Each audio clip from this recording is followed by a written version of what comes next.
Hello everyone, welcome to the legal classes at this is Rahul Chauhan. और आज की इस वीडियो में हम लोग बात करेंगे डॉक्ट्रिन ऑफ प्रायोरिटी की, which is defined under section 48 of the transfer of property act.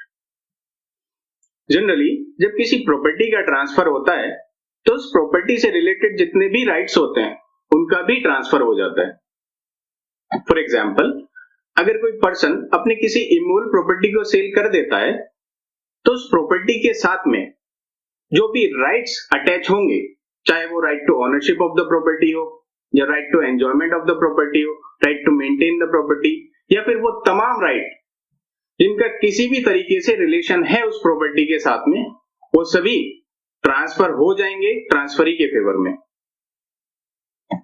अब अगर पर्सन अपनी दो इमूवेबल प्रॉपर्टीज को दो अलग अलग पर्सन के फेवर में ट्रांसफर कर रहा है, या एक ही प्रॉपर्टी से रिलेटेड दो अलग अलग तरह के राइट्स को दो अलग अलग पर्सन को ट्रांसफर कर रहा है, वहां तक कोई समस्या नहीं।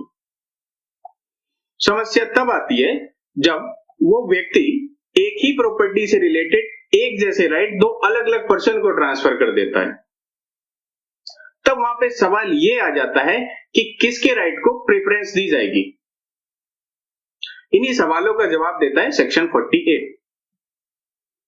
सेक्शन 48 की बात करें तो ये बेस्ड है एक लीगल मैगजीन पे, दैट इज क्वी प्रायर एस टेम्पोर पोटियोर एस ज्योर। That means one who is prior in time better in law. मतलब जो पर्सन पिक्चर में पहले आया है उसी के राइट को प्रेफरेंस भी दी जाएगी। इसको हम ऐसे भी समझ सकते हैं कि जिस पर्सन के फेवर में ट्रांसफर डीड पहले एग्जीक्यूट हुई है उसी पर्सन के राइट को प्रेफरेंस भी दी जाएगी।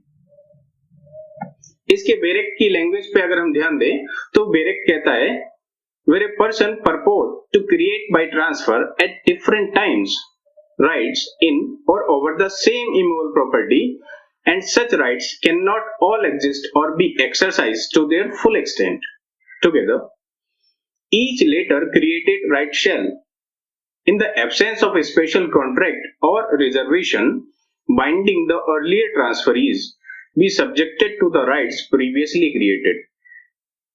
कि जब कोई पर्सन अपनी किसी इमूवेबल प्रॉपर्टी से रिलेटेड एक जैसे राइट दो अलग अलग पर्सन के फेवर में क्रिएट कर रहा है और वो किसी भी पार्टी के साथ में कोई स्पेसिफिक कॉन्ट्रैक्ट नहीं कर रहा है, उस केस में उस ट्रांसफरर ने जिसके फेवर में पहले राइट को क्रिएट किया होगा उसी ट्रांसफरी को प्रेफरेंस भी मिलेगी।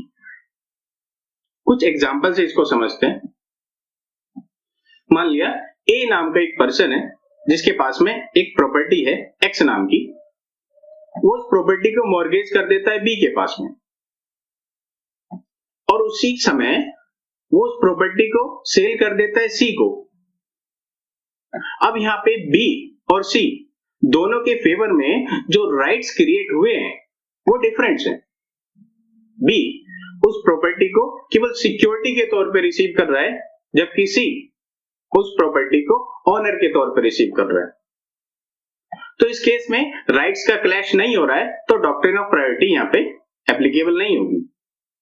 लेकिन फिर भी क्योंकि जो प्रॉपर्टी है वो बी के पास में सिक्योरिटी के तौर पे रखी गई है, तो बी के पास में इतना राइट होगा कि अगर ए लोन को रीपे नहीं कर पाता है तो वो उस प्रॉपर्टी को सेल कर देगा।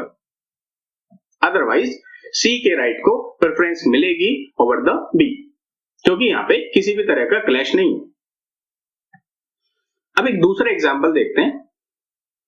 फॉर एग्जांपल, ए के पास में जो प्रॉपर्टी है वो उसको लीज पे दे देता है बी को 2 सालों के लिए, और वो लीज एग्जीक्यूट होने के 1 साल के अंदर ही वो सेम प्रॉपर्टी को सेल कर देता है सी को। अब इस केस में बी और सी दोनों के फेवर में जो राइट क्रिएट हुआ है, that is right to possession of the property, ये सेम राइट है। अब सवाल यहां पे ये आता है, क्योंकि भाई दोनों के पास में right to possession of the property है, तो बी को प्रेफरेंस मिलेगी या सी को प्रेफरेंस मिलेगी, क्योंकि दोनों तो एक साथ में उस प्रॉपर्टी को एंजॉय कर नहीं सकते। तो सेक्शन 48 यहां पे सीन में आता है। सेक्शन 48 कहता है क्योंकि जो ट्रांसफर है वो पहले बी के फेवर में एग्जीक्यूट हुआ है, इसलिए बी के राइट्स को प्रेफरेंस मिलेगी। और जब तक वो ट्रांसफर डीड टर्मिनेट नहीं हो जाती तब तक सी उस प्रॉपर्टी को एंजॉय नहीं कर सकता। मतलब 2 साल तक प्रॉपर्टी पहले बी के पास में रहेगी और जब वो लीज डीड टर्मिनेट हो जाएगी उसके बाद में ही सी उस प्रॉपर्टी पे अपना राइट शो कर सकता है। कुछ एक्सेप्शंस की बात करें तो सेक्शन 48 के कुछ एक्सेप्शंस भी हैं। पहला एक्सेप्शन है, procedure laid out by law is not followed in prior transfer. कि अगर प्रॉपर्टी को ट्रांसफर करते समय जो लीगल प्रोसीजर्स हैं उनको फॉलो नहीं किया गया है तब सेक्शन 48 एप्लीकेबल ही नहीं होगा। फॉर एग्जाम्पल, ए अपनी एक प्रॉपर्टी बी को लीज पे दे देता है 5 सालों के लिए, लेकिन उस लीज को जो कि उसको रजिस्टर कराना चाहिए था वो उसको रजिस्टर नहीं कराता है। उसके बाद में वो सेम प्रॉपर्टी को सेल कर देता है सी को। अब सी को जब वो प्रॉपर्टी सेल करता है तो उसको रजिस्टर करा लेता है।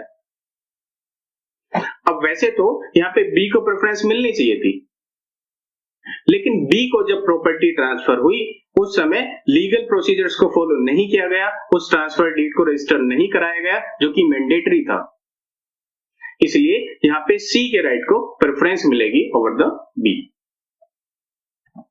दूसरा, अगर ट्रांसफर कोर्ट के ऑर्डर के थ्रू हो रहा है तब वहां पे ये मैटर ही नहीं करेगा कि किसके फेवर में पहले ट्रांसफर डीड एग्जीक्यूट हुई है, किसको बाद में हुई है, किसके लिए ट्रांसफर डीड रजिस्टर हुई भी है या नहीं हुई है, कुछ मैटर नहीं करेगा।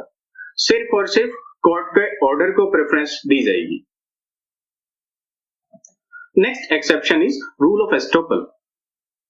रूल ऑफ एस्टोपल कहता है कि अगर कोई पर्सन अपने किसी एक्ट के थ्रू, अपने बिहेवियर के थ्रू सामने वाली पार्टी को ये विश्वास दिलाता है और सामने वाली पार्टी उसी विश्वास के बदौलत उस ट्रांसफर को रिसीव करती है या रिसीव करने के लिए तैयार हो जाती है, तो उस केस में जो ट्रांसफरर है वो अपने किए गए प्रॉमिस से पीछे नहीं हट सकता।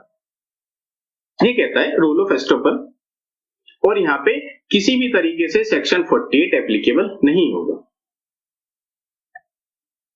Next is service charges.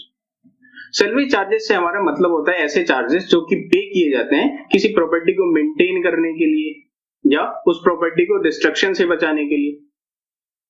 तो लॉ कहता है कि right to maintenance of the property, ये जो राइट है इसको प्रेफरेंस मिलेगी हर एक ट्रांसफर डीड के ऊपर, चाहे वो किसी भी तरह का ट्रांसफर हो। Next one is the gross negligence. अगर ट्रांसफर या ऐसा कोई पर्सन जिसके फेवर में पहले प्रॉपर्टी का ट्रांसफर हुआ है वो फ्रॉडेंटली या धोखाधड़ी के पर्पज से सामने वाली पार्टी को, मतलब सेकंड ट्रांसफरी को, ये विश्वास दिलाता है कि वो जो ट्रांसफर कर रहा है वो पूरी तरीके से फेयर है और सामने वाली पार्टी उस पे भरोसा कर लेती है, वहां पे भी सेक्शन 48 एप्लीकेबल नहीं होगा। Next one is the by notice. अगर कोई पर्सन सामने वाली पार्टी के साथ कोई कॉन्ट्रैक्ट करता है कि वो उस प्रॉपर्टी को ट्रांसफर करेगा उसके फेवर में, अब वो कॉन्ट्रैक्ट चाहे ओरली हुआ हो या रिटर्न में हुआ हो, तब वहां पे जैसे ही कॉन्ट्रैक्ट होगा वैसे ही वो जो ट्रांसफरी है जिसके साथ में ट्रांसफरर ने कॉन्ट्रैक्ट किया है उसका इंटरेस्ट उस प्रॉपर्टी के साथ में अटैच हो जाएगा।